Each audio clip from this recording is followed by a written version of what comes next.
VoodooDE.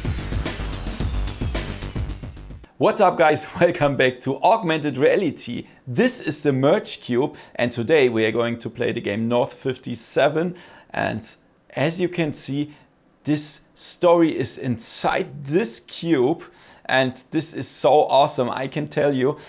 You just hold your story or your game in your hands and you can always turn the cube and choose some different decisions from the story. So different things will happen when you turn the cube in different ways. So this is really so exciting.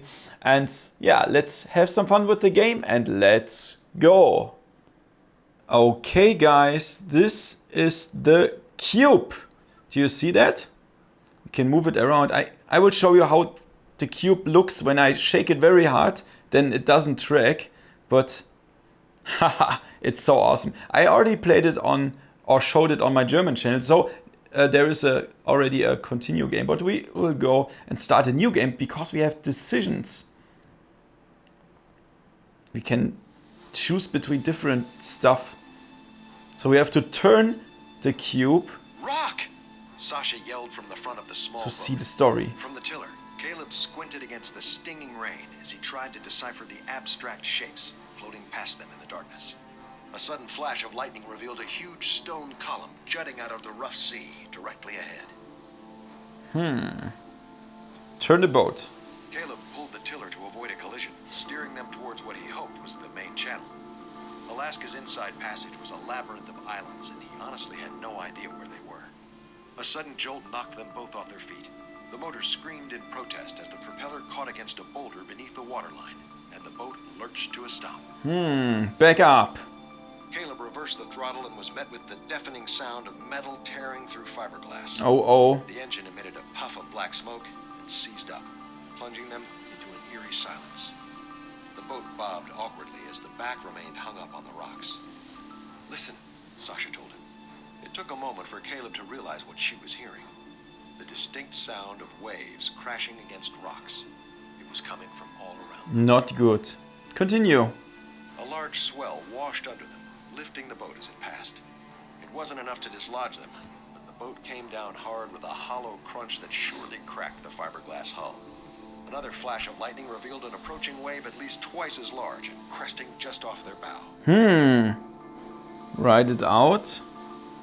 Ride it out. They braced themselves as the wave hit. Sasha fared as well as could be expected in the front of the boat. Damn. Caleb took the brunt of it. The sheer force of the waves slammed him against the wall before washing him over the railing. So do you see this 3D effect here when I move the cube? This is so amazing. It works instantly. It's so accurate. Any pain that Caleb felt paled in comparison to the sudden immersion in icy water. By Alaskan standards, 57 degrees was actually quite warm, but still enough to send an unaccustomed body into shock. Caleb's head rang as he came up, gasping for air. He had just enough mental faculty left to see that the wave had carried him 20 yards from the boat, which was now bobbing freely but half submerged. The rocky shore was at least 5 times further, but it was in the direction of the current. Okay, and the German channel I choose swim for sure, so now I choose swim for boat. Caleb forced his trembling limbs in the direction of the boat, but after several strokes he could tell that he was drifting even further away. Another wave loomed up, probably no bigger than the last, but from so low in the water, it may as well have been Mount Everest. The wave slammed him back underwater, and everything went black. Oh no. Back in the boat, Sasha managed to regain her balance on the slippery deck, which was now half submerged as the boat sank. She tied off a line and threw it in Caleb's direction, but it wasn't nearly long enough, and Sasha could see that Caleb wasn't moving. No, this time we saved the boat. For a moment, Sasha considered going after Caleb, but she knew that if she left the boat, they'd probably both drown. She tried to push the thought aside and turn her attention to her own problems. Grab the anchor. She pulled the anchor from beneath the seat. It was surprisingly light, perfect for what she had in mind. As the boat drifted past a craggy rock outcropping, she wound up and threw it as hard as she could. The anchor sailed over the target, but the rope fell into a vertical crack in the rock. The boat spun around as the anchor set like a grappling hook. She couldn't reel in the boat through strength alone, but every time it fell into a trough, the line slackened enough for her to wrap it around 2 cleats in the front. It was an exhausting process, but after 5 minutes of labor, the boat was close enough to the rock that the rope was pulling upwards, keeping it from sinking any further. Okay, look for Caleb. Sasha scanned the waves for any sign of Caleb. After a few minutes of fruitless searching, exhaustion finally took hold, and she collapsed into the boat. She had no idea where she was or if Caleb was even alive, but there was nothing she could do about it now.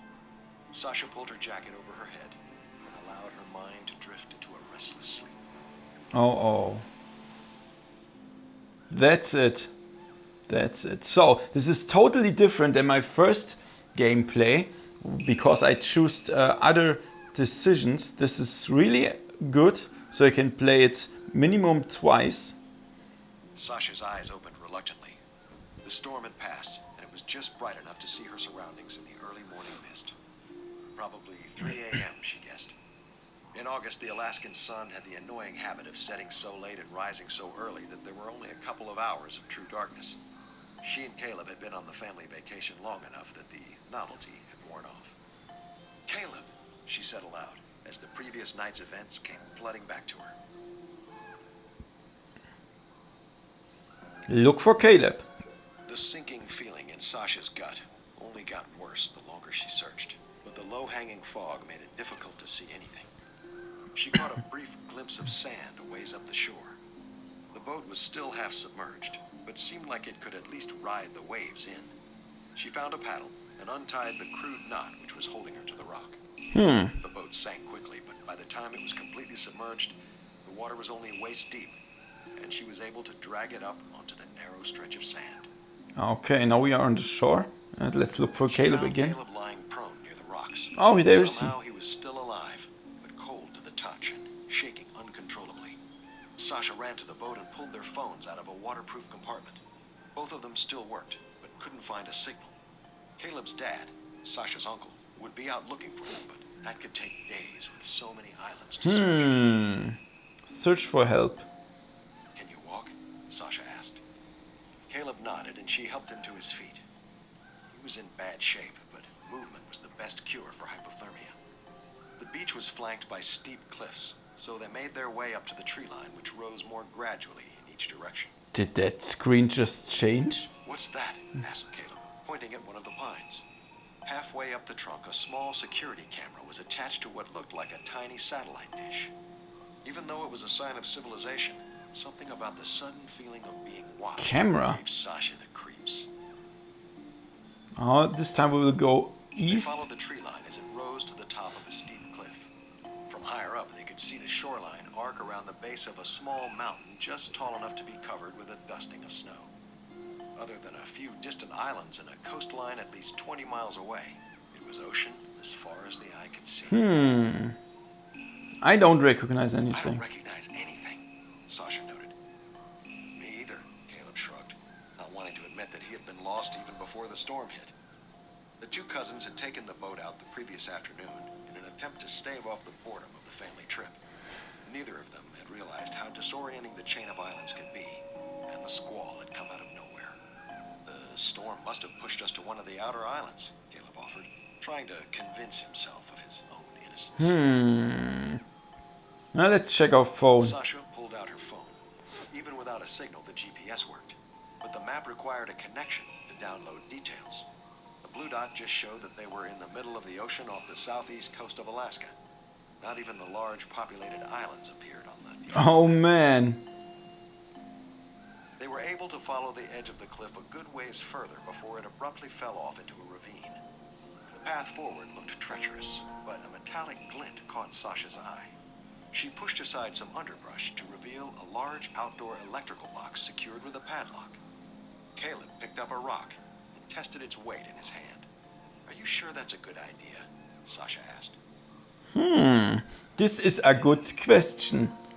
So guys, I think I don't want to spoil any more of the story, so you have to check it out for yourself if you like it. So let's get back to the studio and talk about it.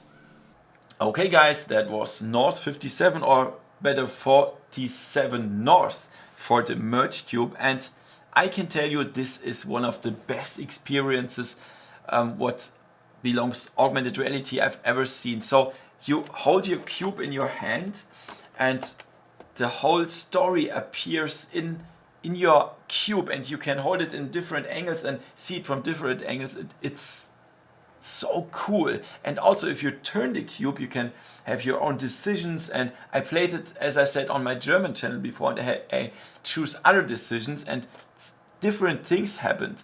Also the sound and the voice are really professional, so this is not a bad experience. This is one of the best. So we can have it for $2.99. This is totally okay. You can buy it on Google Play or Apple Play Store. Of course you need the Merge Cube. This is around 30 bucks, and if you don't want to hold your smartphone in your hands, then you can also buy the virtual reality headset by Merge, or another headset. However, you need to put your smartphone in it, and then you don't have to hold it in your hands. This is around 50 bucks. You can buy it in the internet, and if you like to support me, what would really be awesome, you can do this with the links under this video, and then I get a little bit money and you don't have to pay something extra. This is really cool. So yeah, write me under the comments what you think about the Merge Cube. For me, it's one of the best, or even the best augmented reality toy. It's for children and for adults. It's so awesome. It feels really good, it works good, and it's innovative. It's something cool what not everybody has at home. So guys, if you liked the video, give me a thumbs up and subscribe to my channel, and see you next time in augmented reality. See ya! VoodooDE